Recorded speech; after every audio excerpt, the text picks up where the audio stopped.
E agora, nesta Sexta da Saúde, vamos conversar com a doutora Kalídia Pasquale. Ela é médica pediatra e vai tirar dúvidas ao vivo aqui com a gente. De qualquer cidade do Rio Grande do Norte, você pode participar. Mande sua pergunta através do 999229519 e também pode mandar sua pergunta. Tira a dúvida aqui ao vivo. Tá difícil achar pediatra, né? Então participem com a gente aqui também através do Instagram, @RobsonCidadão. Doutora Kalídia, seja bem-vinda ao nosso Boa Tarde, Cidadão. Muito obrigada. É um prazer estar aqui novamente. Um prazer tê-la conosco. E eu inicio a nossa entrevista, doutora Kalídia, conversando sobre o tema do câncer infantil. Já está chegando perguntas, vamos falar sobre vários temas, mas inicialmente sobre câncer infantil. E eu gostaria de saber qual é o tipo de câncer que hoje mais atinge as crianças. Então, assim, a gente está no que a gente chama de Setembro Dourado, né? Que é um mês inteiramente dedicado à prevenção, na verdade, assim, ao diagnóstico precoce, porque não existe assim, uma prevenção exata contra o câncer infantil. Mas o mais importante é o diagnóstico precoce, para que, assim, tendo esse diagnóstico precoce, a gente possa iniciar o tratamento de uma forma, né, rápida, para que a criança tenha mais chance de cura. O principal câncer, assim, nas crianças hoje, a gente tem a leucemias, né, principalmente a leucemia linfóide aguda, e daí a gente tem também os linfomas, os tumores cerebrais. Então, esses são os cânceres assim, que mais atingem as crianças. E como é que é possível detectar precocemente esses tipos de cânceres, né? O linfoma, o câncer... qual é o nome do outro? A gente tem a leucemia, né? As leucemias, o linfoma e o terceiro, tumores cerebrais, né? Como é possível detectar? Então, assim, a gente sempre tem que ficar atenta a sinais nas crianças, por exemplo, sinais e sintomas diferentes, né? Vômitos, aqueles vômitos persistentes, cefaleia, né? Que é dores de cabeça, manchas no corpo, sangramentos, alterações visuais, alterações na marcha. Quando você marcha seria o engatinhar? Na própria deambulação mesmo, né? A criança andando, às vezes ela vai referir dor óssea principalmente, né? Dores nos membros. E às vezes anda sem caminhar corretamente, sem ficar retinho, né? Pode ter também. A gente tem aquele retinoblastoma, que uma das formas de diagnóstico, não de diagnosticar, mas de desconfiar dele é quando a gente tira uma foto da criança e aí aparece aquele olho branco, você não vê o reflexo vermelho no olho, a gente vê aquele reflexo esbranquiçado. Então isso é importante o pessoal prestar atenção, né? Não é aquele reflexo vermelho que muitas vezes, isso é bem comum, a pessoa tira a fotografia, muitas vezes por causa do flash, a luminosidade, aí fica o olho vermelho, né? Que a turma chama olho de gato, né? Isso. E aí, às vezes até tem programinha no computador que você corrige, mas a referência dela é sobre pontinho branco no olho na hora que você observa isso pela foto, né? Isso, aquele olho que fica branco e muitas vezes vai estar só um, né? Aí a gente tem vários outros sintomas, a gente tem também as dores, né? Dores abdominais, alterações no sono, sudorese noturna, aquela criança que sua durante a noite. Esse é um dos sinais um dos sintomas do linfoma, por exemplo, né? É a sudorese noturna. Temos participação do telespectador com pergunta para a doutora Kalídia Pasquale, que é médica pediatra. Vamos à primeira pergunta do telespectador. Pergunta da Úrsula de Capim Macio. Ela quer saber como pode ser diagnosticado disfunção no hipotálamo das crianças, né? E até explicando o que é hipotálamo e como é que se detecta isso nas crianças. Bom, no hipotálamo a gente tem uma glândula, né, que é chamada hipófise. E aí... Onde fica o hipotálamo, para quem não sabe? Nessa região aqui. E aí a hipófise, ela é responsável pela produção de alguns hormônios. Então, algumas alterações hormonais fazem a gente pensar em alterações na glândula hipófise. Né? Existe até uma doença que é a acromegalia, o gigantismo, que a pessoa começa a produzir bastante, né, hormônio do crescimento, por exemplo. E aí ela vai e desenvolve um aumento dos órgãos, dos membros, da língua. E tem mais participação do telespectador, né? A pergunta do Joelson, que está nos acompanhando em Candelária, ele gostaria de saber quais seriam os principais exames preventivos que a criança pode, que os pais podem levar a criança para fazer, sobretudo nos primeiros anos de vida, até os 5 anos de idade. Bom, a criança, ela precisa, antes de tudo, ter uma alimentação saudável e uma qualidade de vida, né? Assim, brincar, correr, não ser privada de ganhar imunidade. Por exemplo, alguns pais, às vezes, acabam não querendo que a criança vá muito ao chão, porque vai adoecer. Não existem, assim, exames. Na verdade, a gente não costuma fazer muitos exames quando a criança é pequenininha e está saudável.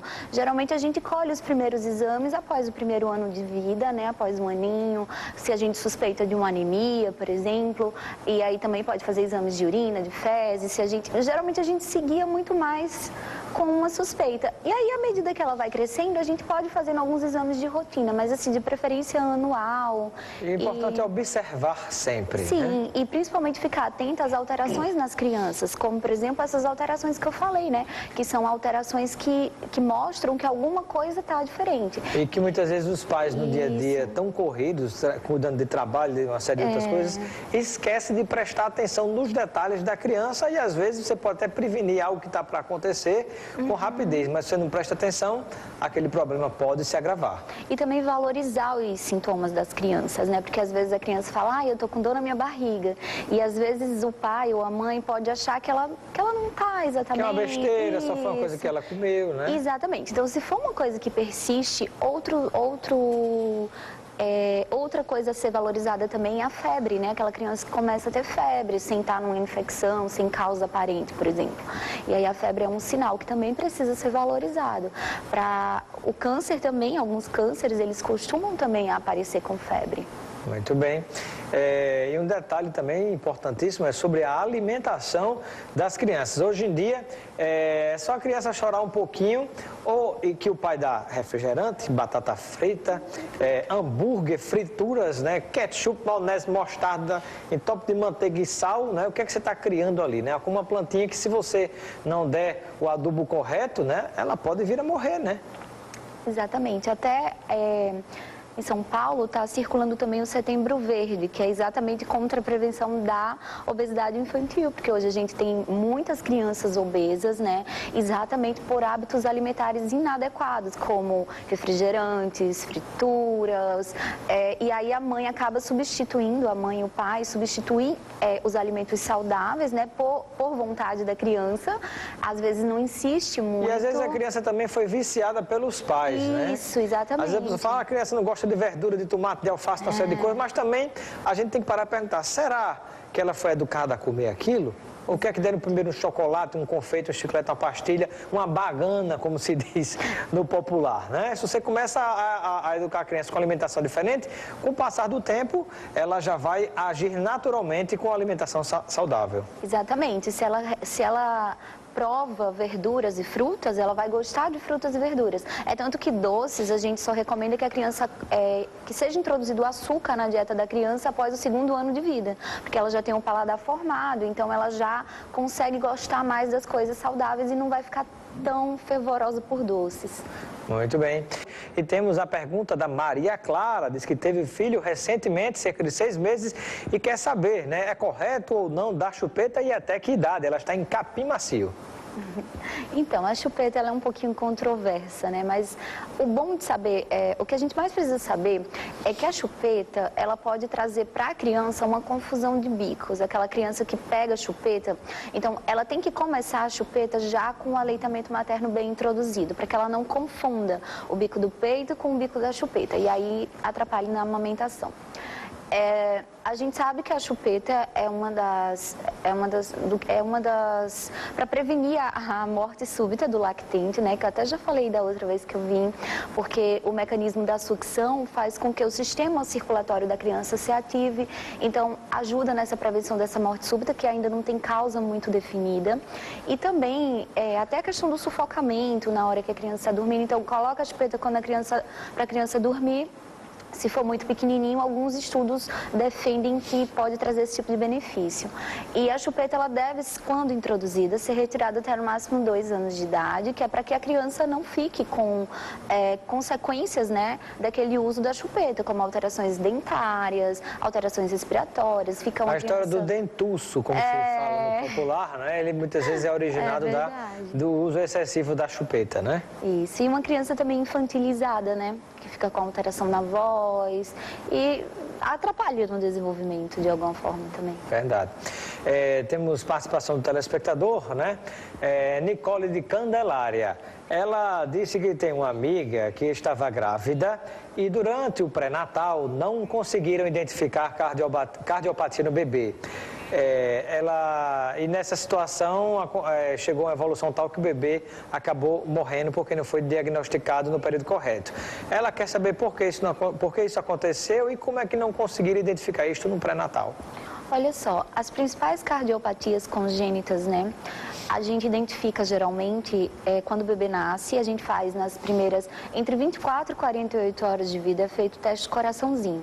É um exame bem simples, a gente coloca um oxímetro, que é um aparelhinho para medir a oxigenação do sangue, e a gente coloca no membro superior direito e no membro inferior.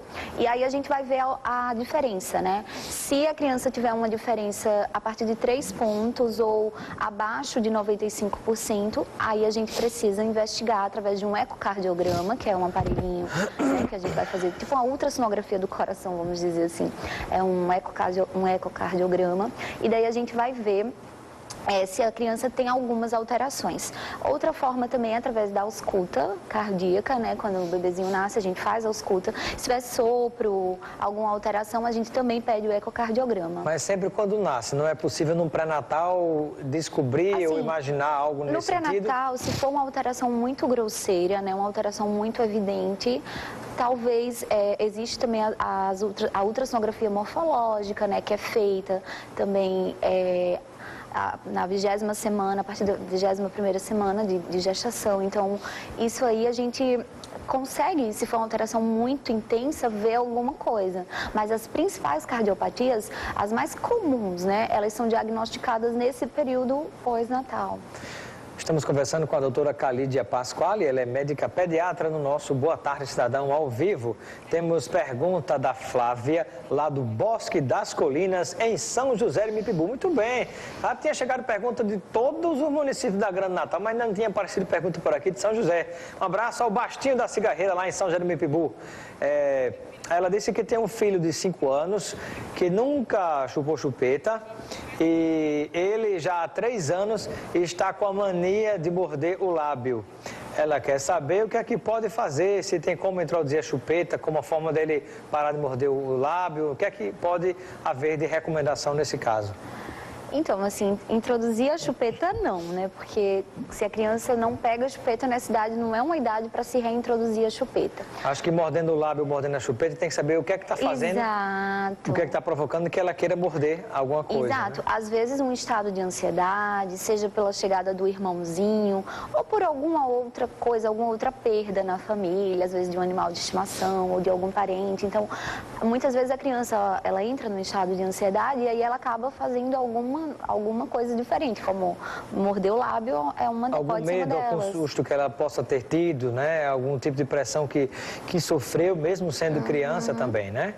É mais como se fosse um tique nervoso da criança, né? Então, e às vezes é mania mesmo, aí é sempre bom levar o pediatra para fazer realmente, né, a análise daquilo e, se possível, se precisa, encaminhar um psicólogo para tentar entender o que aconteceu. Né? Perfeito. Psicólogo é muito importante para qualquer pessoa de qualquer idade. Psicólogo, psiquiatra, psicanalista é importantíssimo, né? Lamentavelmente, ainda tem gente que acha que psicólogo é coisa para doido. De maneira nenhuma. Eu acho que doido é aquele que não percebe que precisa e nem vai atrás.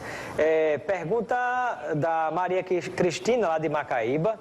Ela disse que o filho dela já vai fazer 6 anos em outubro e não aceita alimentos sólidos, só toma mingau. Ela quer saber o que pode fazer numa situação como essa.